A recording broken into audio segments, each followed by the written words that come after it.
Hello and welcome back to 365 Days with mxmtoon. I'm Maia, a singer, songwriter, video maker, Oakland native, and a gemstone lover. I'm also a huge fan of history. I love untold stories, gross facts, hidden secrets, anything weird, dark, and funky from the past. So each day, I'm going to share a few of my favorite deep cuts with you. Let's take a look at today's story. It's 365 with mxmtoon. New facts every day, so don't leave too soon. I'm gonna teach you stuff, no it won't be tough. Gonna go a year till you've had enough. It's 365 mxmtoon. Today, in 1905, the world's largest diamond was discovered. It's called the Cullinan, and it was found in the premier diamond mine in Transvaal, South Africa. The manager of the mine was named Frederick Wells, and he was the one to discover the 0.6 kilogram diamond, which came in at a whopping 3,106.75 carats. He said it looked like a big lump of barley sugar. He took the diamond to the mine's owner, Sir Thomas Cullinan, for whom the diamond came to be known. The diamond was so big that they couldn't find anyone to buy it. It wasn't until 2 years later that the Transvaal government agreed to buy the diamond for £150,000 and give it as a gift to King Edward VII of England.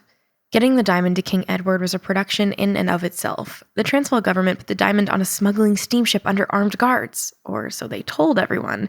In fact, that was all a ruse, and the diamond on the steamship was a fake. The real diamond was sent through the mail with just a 3-shilling postage stamp on a plain box.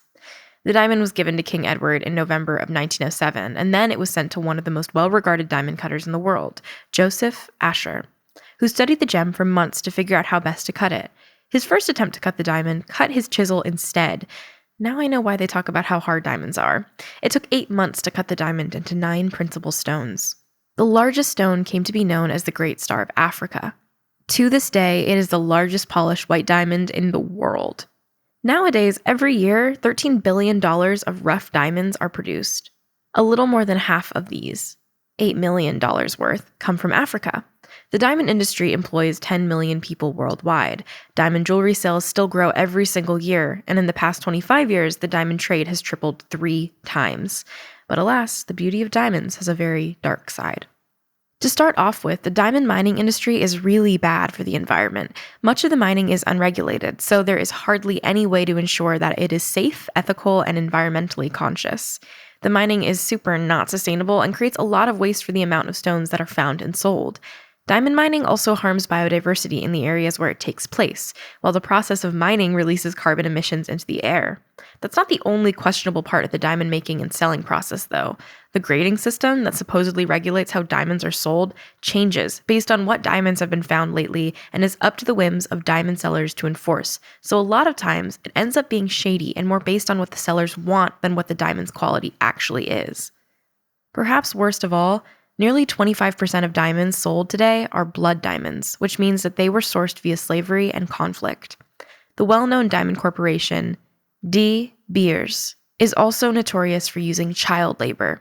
When it was revealed that the De Beers diamonds were sourced using unethical practices, De Beers promised to release diamonds that were well-sourced for a higher price. I don't like that. You shouldn't have to pay more for ethical diamonds. Ethics should just be the foremost practice in any corporation. What makes it even worse is that De Beers didn't even release any sort of proof that the new line of diamonds was actually conflict-free. This shadowy release of information is endemic to the diamond industry.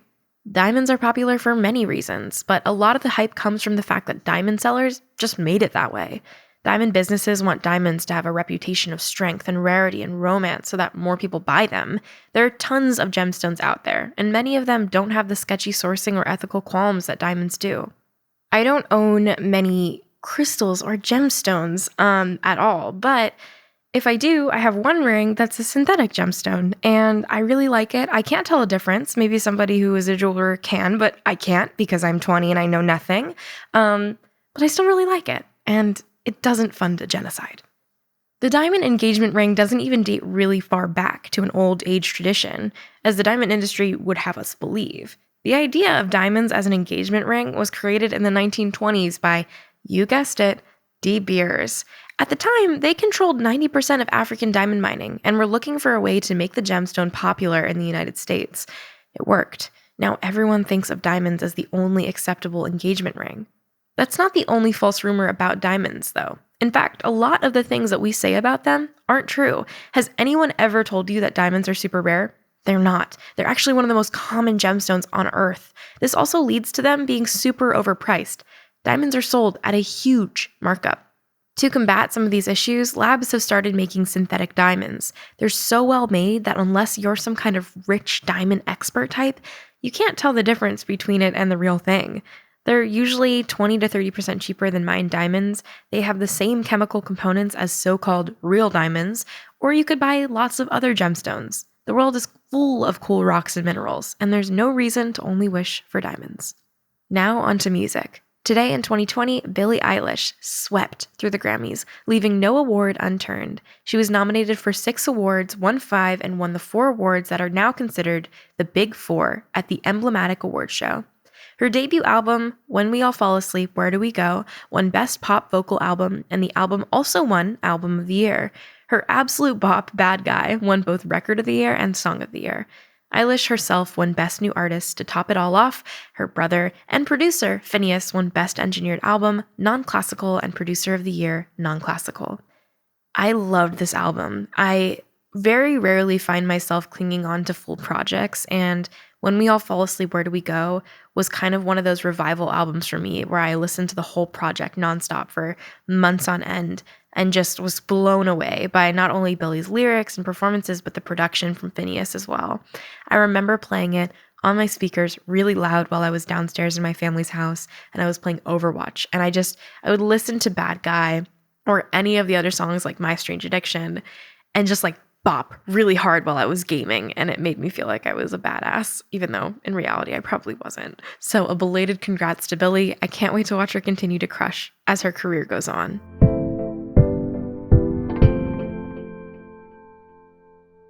And now for our final segment of the day, I'm going to be going into my own photo archives to see what I was doing on a January 26th in my life, and it will probably be exceedingly less exciting than Billie Eilish's life.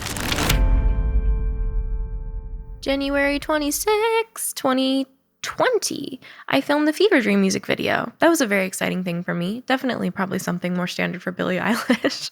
But I remember doing the shoot for Fever Dream's music video, and I've talked about this before, but it was my first dance video that I've ever done.